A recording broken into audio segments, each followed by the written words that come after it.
Abunda sa mga nagkadaiyang natural attractions ang probinsya sa Sugbo nga naglakip sa mga busay o waterfalls. Usa sa mga lungsod nga dunay daghang waterfalls mao ang lungsod sa Sambuan nga maabot mga 4 ka oras gikan sa syudad sa Sugbo.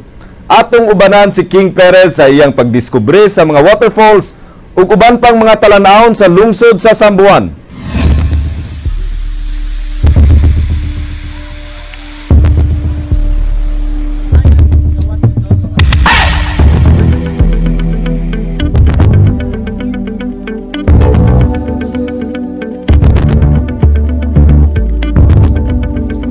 Abunda sa mga nagkadaiyang talan-awon ang lungsod sa Sambuan. Gikan sa mga heritage sites, gigasahan sab kini sa kinaiyahan ug ubay-ubay nga mga busay. Sud sa 5 ngadto sa 4 ka oras mahimong matuyok ang mga atraksyon sa Sambuan. Pinaagi sa mga habal-habal nga mapakyaw sa kantidad nga 300 pesos. Una natong sudungon kining falls nga nahimutang sa Barangay Suba. Way bayad paingon sa mga atraksyon, kay wa man kini ma-develop. Lisod ang dalan paingon sa mong lugar ug perfect kini alang sa mga mahiligon og adventure. Kinahanglang moagi pa ining mga gagmayng nagdagayday nga tubig. Gawas nga batuon og bangog, dunay mga agianan nga usa ka tawo ray makaagi. Tuman sa 30 minutos nga paglakaw maabot na kadiri sa Dao Falls na usa lang sa pipila ka mga waterfalls diri sa lungsod sa Sambuan. It's like an adventure, like you have to be careful, but it's really nice.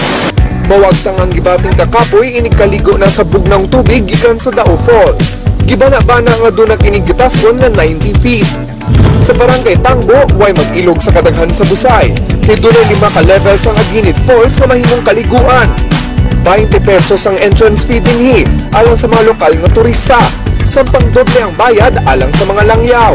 Kaning valley, kaning walog, kang Aginid din sa una, sir.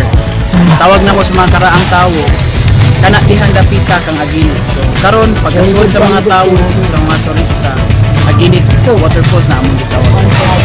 Kinahanglang waterproof gadgets ang imong dala aron di maguba kay di malikayang mabasa inigabot sa level 5 sa Aginid Falls. Sa level 2 pa lang gani, kinahanglan kang mag-wall climbing sa nagdagayday nga tubig. Hinuon dunay 40 ka mga volunteer tour guides nga mababang kanimo. May utang sa barangay poblasyon ang mga heritage sites sa lungsod. Ang mga instrukturang napatukod panahon pa sa mga katsila. Sama ining eskalade hapon kon Jacob's Ladder nga dunay kapin usa ka gatos ka ang-ang. Paingon sa watchtower nga natukod ni adto pang 1878. Nahimutang 200 feet above sea level ang mga watchtower. Aron mapasidan ang mga mulupyo kung dunay mga but ng mga moros nga managit kani adto. Nabisita sa bang St. Michael the Archangel Parish nga ginama sa Corals ug Hartwood niadtong tuig 1842. Gumikan sa social media nakatabang kining nga madani ang mga tao mamula ug madiskubrihan ang kanindot sa Sambuan. Wala man may official nga promotion dere pero by word of mouth, grabe ang King Perez, News 5.